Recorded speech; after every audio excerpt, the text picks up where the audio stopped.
vous allez voir que la manière avec laquelle on va calculer le coût d'acquisition ressemble à 1000% la manière avec laquelle on a calculé le coût d'acquisition d'un stock. C'est le même principe. OK? C'est le même principe. Donc, vous avez acheté un matériel roulant.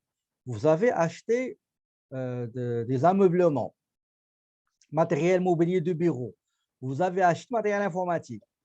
Vous avez acheté un terrain. Vous avez acheté un bâtiment. Donc, le coût d'acquisition, qu'est-ce qu'il va englober? Il va englober le prix que vous avez payé, ok? Donc le coût que vous avez payé au vendeur, plus les autres frais générés par cet achat-là. Bien sûr, si vous avez des escomptes obtenus, vous allez bien sûr réduire le montant. Et aussi, si vous avez d'autres réductions et rabais accordés par le vendeur. Donc, on prend le net. Si on prend le matériel roulant, on va voir pas mal de cas et je vous ai préparé aussi deux simulations de deux récents examens intra numéro 2 pour le cours comptabilité 2 et on va voir euh, comment se calcule le coût d'acquisition d'une immobilisation. Sauf que dans le coût d'acquisition d'une immobilisation, il y a la méthode simple, le coût prix d'achat plus d'autres coûts. Il y a aussi, vous achetez un lot des immobilisations. Vous achetez, par exemple, ordinateur, euh, armoire de classement, bureau, imprimante, climatiseur, chauffage, rideau, etc. Et vous allez payer un seul montant qu'on appelle un montant forfaitaire. Là, il y a une autre méthode qu'on va voir ensemble. Donc, il y a la méthode standard, donc un prix pour chaque immobilisation. Il y a une autre méthode, c'est quand on va payer un seul montant pour un lot composé par des immobilisations diverses et de types différents. Okay? Par exemple, ici, le manuel de l'Institut canadien des comptables agréés énumère quelques éléments à prendre en considération lors du calcul du coût d'une immobilisation.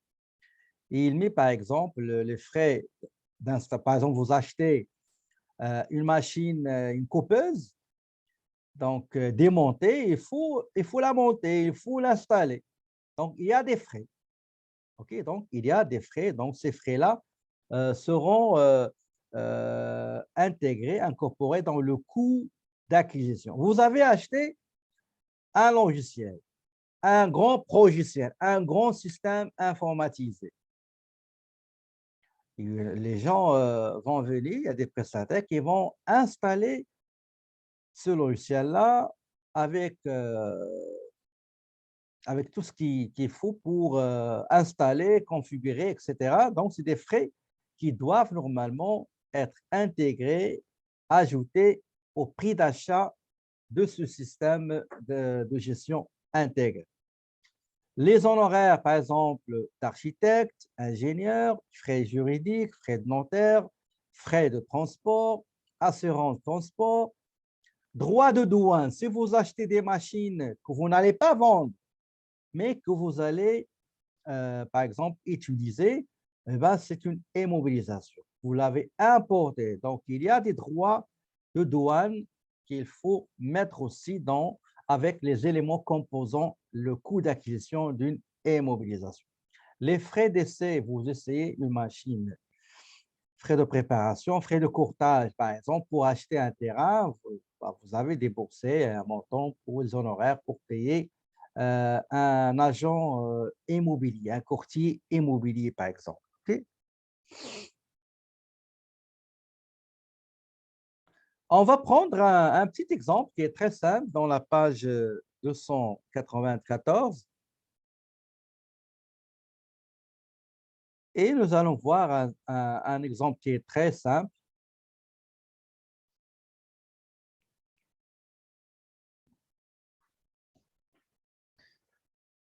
Donc, prenez s'il vous plaît la page 294.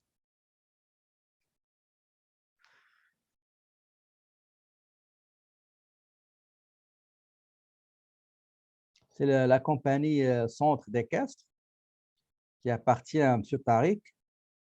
Donc, le 30 juin 20X5, Tarek achète un camion d'occasion qu'il paye, pour lequel il a payé 10 000 dollars avec le chèque numéro 121 afin de tirer une remorque et d'effectuer le transport des chevaux. Pour que le camion soit fonctionnel et utilisable, l'entreprise a procédé à certains travaux. Le 2 juillet 20X5, Tarek va peindre une autre fois, va repeindre le camion aux couleurs de l'entreprise au coût de 5 000 dollars.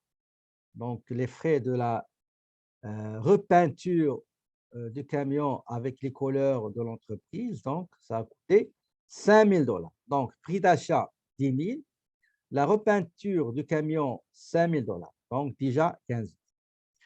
Pour des raisons de sécurité, on a aussi procédé à l'installation de 4 nouveaux pneus au coût de 600 dollars et nouveaux freins et amortissements au coût de 1 000 dollars. Il paye le tout avec le chèque numéro 122. Donc, nous avons 10 000, nous avons 10 000 prix d'achat, 5 000 la repeinture du camion, nous avons 4 pneus, 600 dollars, nouveaux freins et amortisseurs, 1 000 dollars. Il a payé ça avec un chèque numéro 122. Mais malheureusement, le conducteur qui conduisait le camion, par erreur, il a mis l'essence ordinaire dans le réservoir au lieu de mettre le diesel. Donc, M. Tarek était obligé d'aller chez un garage pour réparer cette erreur. Okay? Il a payé pour ça 1 200 dollars. Le coût de l'immunisation sera, attendez, je vais juste je vais travailler avec un peu de...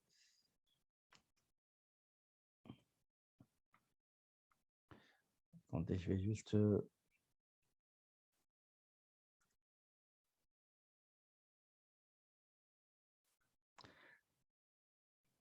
Donc, on va essayer de le travailler avec fichier Excel. Donc, je vais partager avec vous un fichier.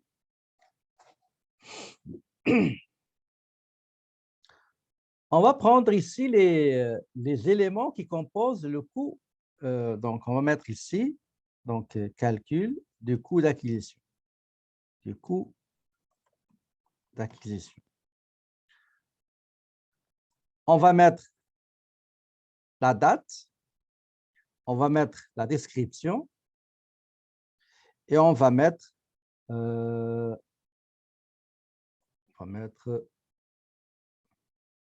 montant.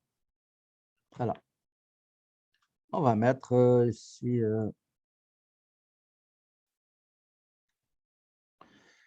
donc, la première date, c'est 30 juin 20X5. Donc, qu'est-ce qu'on a acheté? Donc, achat de camion. OK? Achat de camion. Achat de camion. Okay. Achat de camion.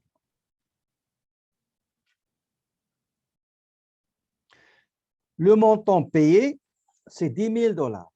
Okay? Le montant payé, c'est 10 000 dollars. On va mettre ici 10 000 dollars. Voilà.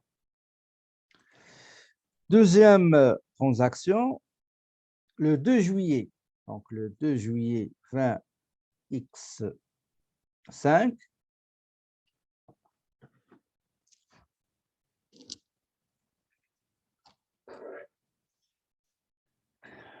X5. Voilà. X5, qu'est-ce qui s'est passé?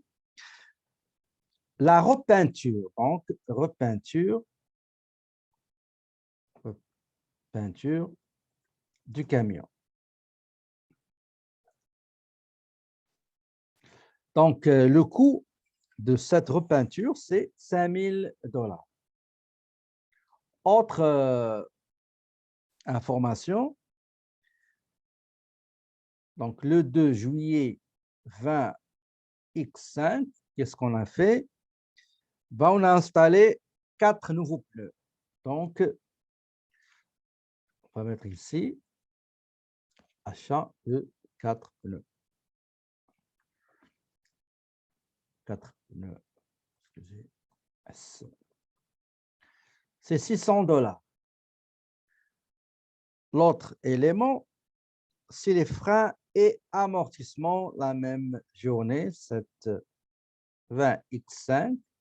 Donc, freins plus amortisseurs. C'est 1 000 $. OK? Et nous avons on ne sait pas la date. OK?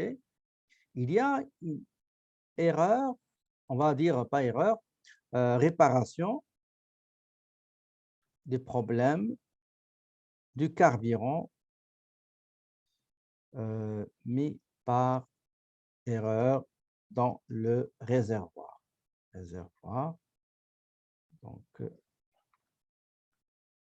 Donc le montant, c'est combien elle a payé pour ça? 1 200 $. OK?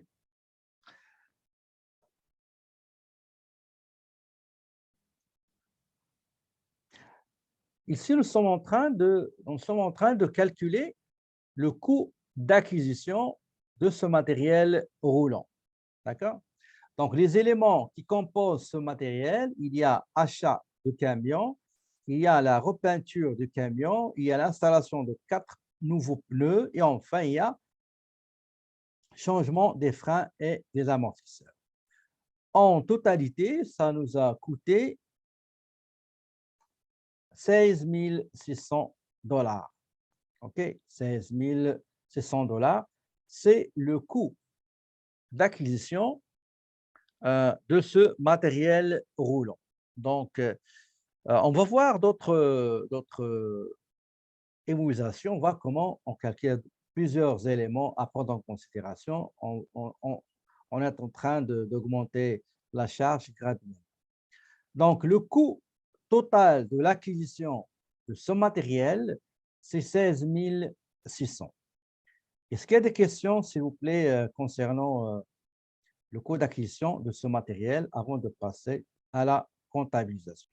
Une fois qu'on a déterminé le coût d'acquisition, il va falloir maintenant passer à la comptabilisation. D'accord? La comptabilisation. Comment on comptabilise les acquisitions des immunisations? Le cas, par exemple, du matériel roulant.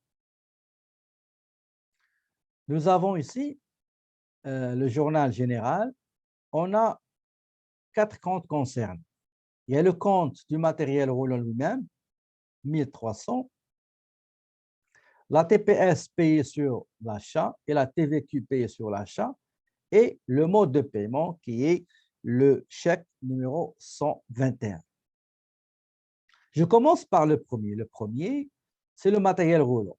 Égal, donc, prix d'achat payé au fournisseur, plus la repeinture du camion, l'installation de 4 nouveaux pneus et aussi l'installation de nouveaux freins et amortisseurs. Le total, c'est 16 600, sur lequel je vais appliquer je vais mettre la TPS payée sur cette acquisition et la TVQ payée sur cette acquisition.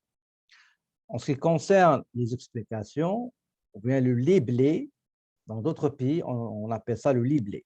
Okay? Ici, on l'appelle explication ou description. Pour enregistrer l'achat du matériel roulant, chèque 122, vous pouvez ajouter fournisseur A, B, C, D, E, F, G. OK. Deuxième chose, quand vous avez, pardon, le matériel roulant, pardon, le matériel roulant, pardon, c'est pas 16 000, c'est 10 000 tout d'abord, juste le matériel roulant. Vous avez, regardez, vous avez deux choix. Soit vous mettez le montant global, 16 600, soit vous mettez pour chaque élément qui compose le coût d'acquisition une écriture à part. Si vous, moi, je préfère sincèrement de détailler les éléments composant le coût d'acquisition. Pourquoi? Parce que quand vous regardez, quand vous allez mettre ici, quand vous allez mettre 16 600, vous n'allez pas savoir quels sont les éléments qui composent ce coût-là. Mais quand vous allez détailler pour chaque élément qui compose, quand vous allez faire une écriture pour chaque élément qui compose le coût d'acquisition, vous aurez une idée sur de quoi, vous aurez une idée des composantes du coût d'acquisition. Bon, on va essayer de respecter le livre. Donc, le livre, qu'est-ce qu'il a mis? Il a mis le prix payé pour le matériel roulant, les 10 000. Et après, qu'est-ce qu'il a fait? Il a mis le reste des éléments de coût d'acquisition, il les a assemblés ensemble. Il a mis plus, il y a 5 000, plus 600, plus 1000. Donc, 6 600. Avec les taxes et le labelé pour l'enregistrement des travaux de préparation du camion acheté, à savoir la repeinture, les 4 nouveaux pneus et les nouveaux freins et amortisseurs. Maintenant, pour ce montant-là, réglé pour réparer la faute commise par le conducteur qui a mis le carburant type essence au lieu du diesel. Donc, pour réparer cette erreur-là, M. Tarek a déboursé 1 200. Ça ne fait pas partie du coût d'acquisition, mais c'est juste une dépense exceptionnelle à l'occasion de l'erreur commise par le conducteur. Donc, il a été enregistré dans le compte 5600, donc égal 1200. 1200. Et vous avez la TPS et la TVQ payée là-dessus. Donc, le total, le chèque 123. Le montant du chèque, c'est 1 379,70. Donc, c'est ça les étapes pour calculer le coût d'acquisition et comptabiliser l'achat ou bien l'acquisition. D'accord? Est-ce que vous avez des questions, s'il vous plaît?